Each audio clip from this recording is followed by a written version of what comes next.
right, so we've got our train set put together. And like I was talking about in that first video with using these track repair pliers, like in 25 years of putting this together, this is probably the tightest these pieces of track have fit together, and I would highly doubt if I get any kind of derailments over here in the corner from this guy going around. So how this works, obviously it's an electric train.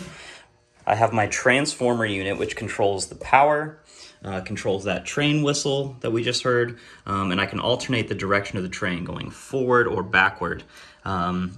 And this just plugs into the wall. I'm getting normal current to it, but what it does is it allows me to transform the amount of current running to the track itself, depending on what I want to do, by hooking up my power supply to any combination of these four ports, so to say.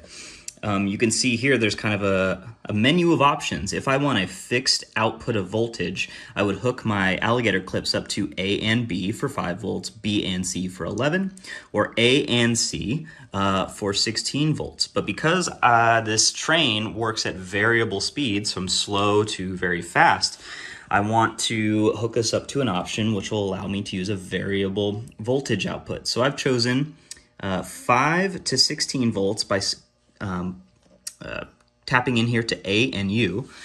You can see the electric train, the power is going to run to this clip, and how the power works is the middle rail and the outside rail are what allow the current to be taken up into the locomotive engine, and then it cycles through and returns on this outside rail to complete the electrical cycle. And over the years, the power of my current has kind of gone around and got kind of weak over in this side.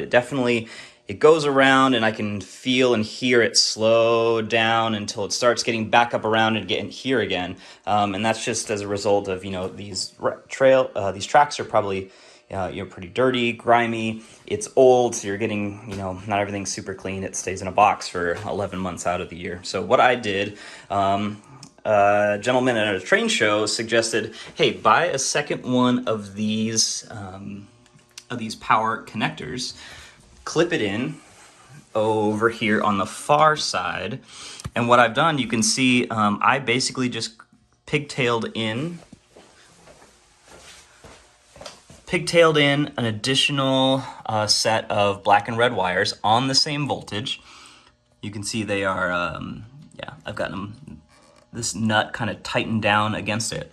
And then I have just fed, drilled a hole down through here, and these wires run underneath and come up over there. So it kind of makes that current be strong over in this region of the track and also over here in case the current relies on these having a really good strong connection. So this kind of helps boost up this area, and this area over here is controlled, by our transformer. So the train's in an idle mode right now, and what's kind of cool is these older trains, maybe you can see, do have a smoke stack that use a little bit of smoke liquid in there, and there is a heating element. I don't know if we can see in there. Let's see.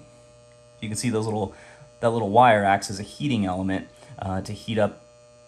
I think it's a kind of a cotton swab in there, type material that you put some little drops of this smoke liquid on. I've got, I think JT's Mega Steam seems to be kind of an industry standard there if you're not going to get the kind from Lionel. But we've just hooked it up, and let's see what kind of juice this guy's got. So we're going to go, let's see, just turn it off, and I'm going to go ahead and slowly give us some power. Oh, we're going in the wrong direction. So there we go.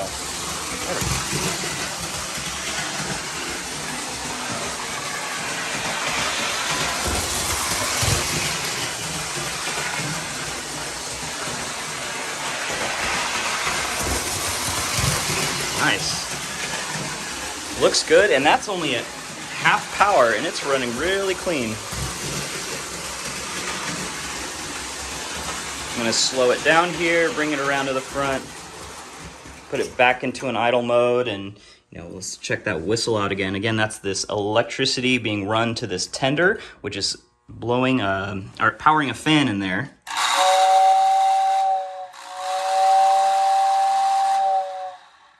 give us that really strong locomotive whistle.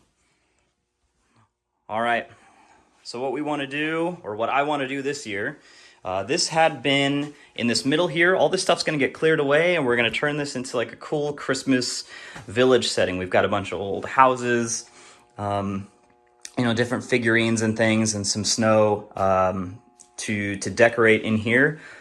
This year, the plan, I want to add back here a mountain tunnel structure with kind of an entry into the mountain right about here, some cut-in ports to the side of the mountain as if we can kind of see in, and then it exits over here. But on top of it, I like there to be a second story to add additional Christmas houses here. I'll go this way so you can see me. I've had to move stuff around in the guest room. I said my wife gives me a hard time about it, but ultimately she's a fan of this thing too. All right, so next video, we're gonna start laying out kind of some next steps and maybe a plan for what you want that tunnel to look like.